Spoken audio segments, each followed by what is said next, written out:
So, I hope you can hear me over this wind.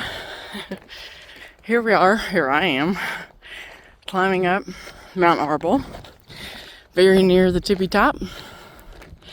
And I just wanted to tell you what happened here at Mt Arbel. So, while I was down at the synagogue, let's just come over here real quick and take a peek. I started to leave there in my car, my rental car, just click, click, click, click. Nothing. Sounded like dead battery. I was like, oh no. Well, it's got this security system on it that, I'm not real familiar with, so maybe that's what it was. I don't know. So, I tried a couple of times, and man, it sure sounds like a dead battery. And I pretty much have no power. Sometimes no lights at all come on. Other times they come on a little bit, but I just keep getting the click, click, click. So I'm like, oh shoot. I look around and I see this man, and he's walking. You can tell he's out for his morning walk. And I asked him, sir, do you speak English? He's like, a little bit. He comes up to see what's going on. And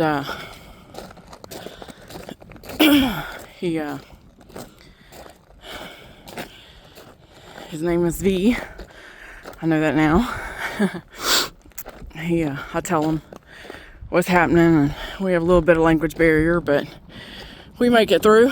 And he tries to use my cell phone. Doesn't have his own. We try to get a hold of Hertz, and my phone's not ringing. It's not ringing a lot of Israel numbers. Some I can call and some I can't. So paid for service here in Israel, so I'll be making a call to T-Mobile also.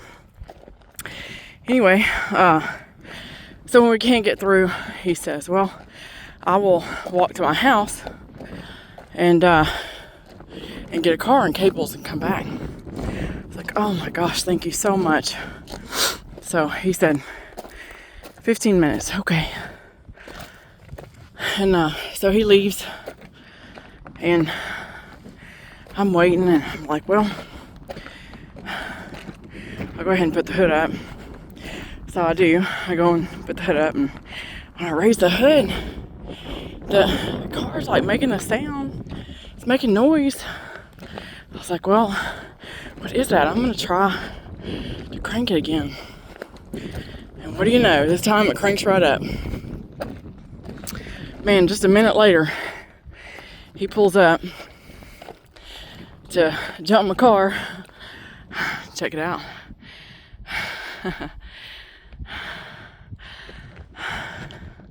Sea of Galilee.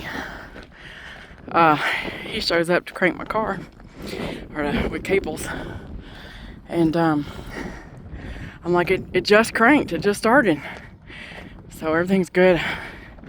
I'm gonna thank him. I'm gonna, I really want to give him a little bit of money just for his time and effort and willingness to help me like he has. And but he also says, before I get to that point, he says,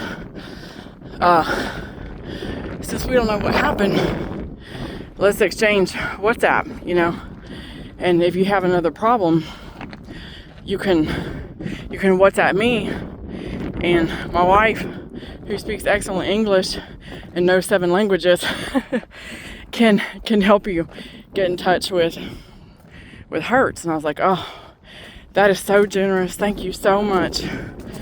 And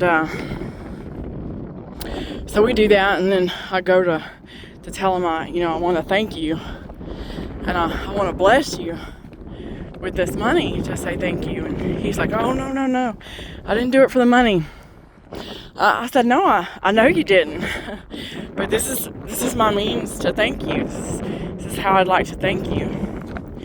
And he says, no, I'm Jewish. Like I couldn't tell by the yarmulke and all. And he says, no, I'm Jewish. You are not Jewish? I said, no, I'm not Jewish. I said, I'm Christian.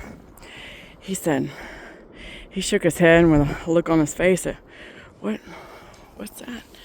And look, I just saw this little critter. And I was like, Christian. And he's like, no. I said, Jesus? Oh, okay. Yeah, Jesus. I know him. And I was like, oh, okay. Yeah. He says, well, Jews, we don't do things to get money. Oh, there he goes again. He says, we don't do things to get money. He said, your words, your mouth, your voice has power. You bless me with your mouth. I was like, oh, well, I'd like to do both. But I most definitely will bless you with my mouth. And so I actually spoke a little prayer of blessing over him and his family. And he would not take the money. But we did exchange WhatsApp. So in case there's another problem, I won't be stranded alone and unsure of how to handle it and unable to get a hold of the resources I need.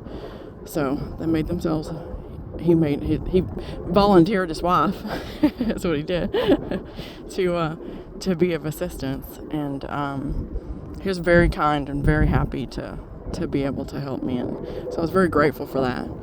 And so I go ahead and I continue on up the mountain, because I'm like, this isn't going to stop me. And I get to the top of Mount Arbel there, and I'm like, I didn't check battery cables. I even talked to Chris, and he was like, battery cables? No, I didn't even check those. He said, what's wrong with you? You're always checking battery cables. And what do you know? One of those cables, the positive, was loose as a goose. Loose as a goose, man. No wonder.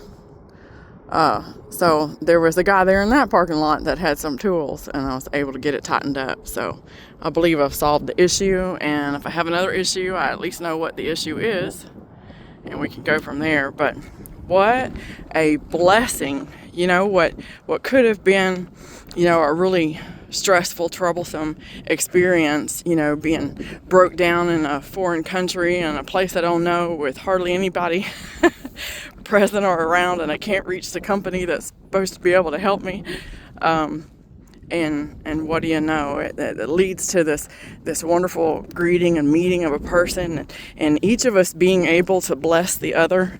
And it was just really just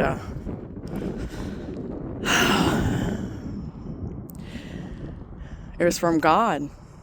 I mean,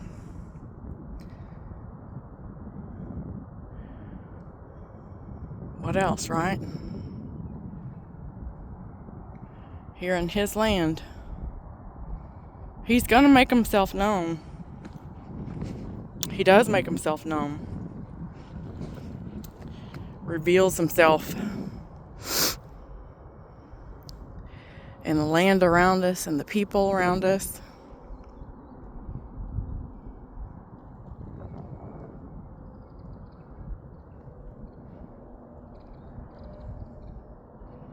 Here on Mount Arbel,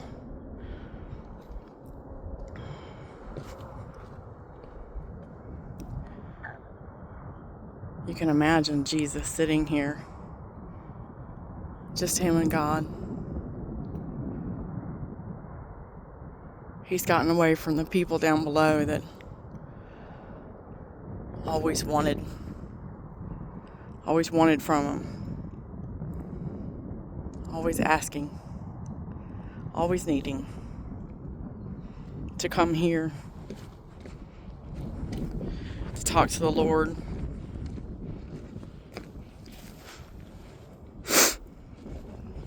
To talk to his Father, to reconnect.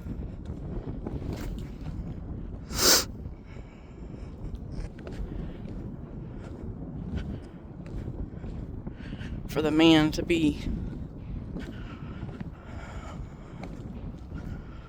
one with the Almighty.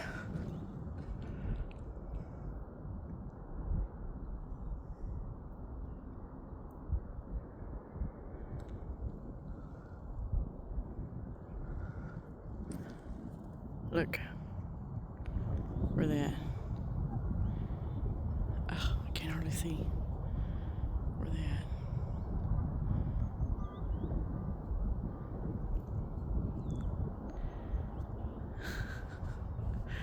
Oh, there they are. Goats.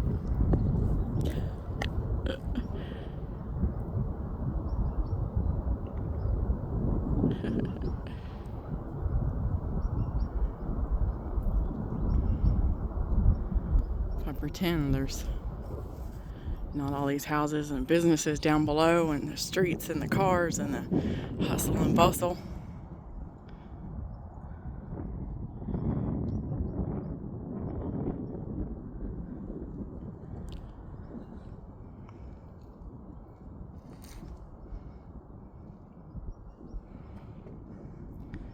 Pretend for just a moment you're alone.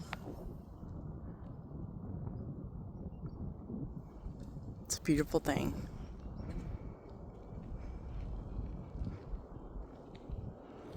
Till next time.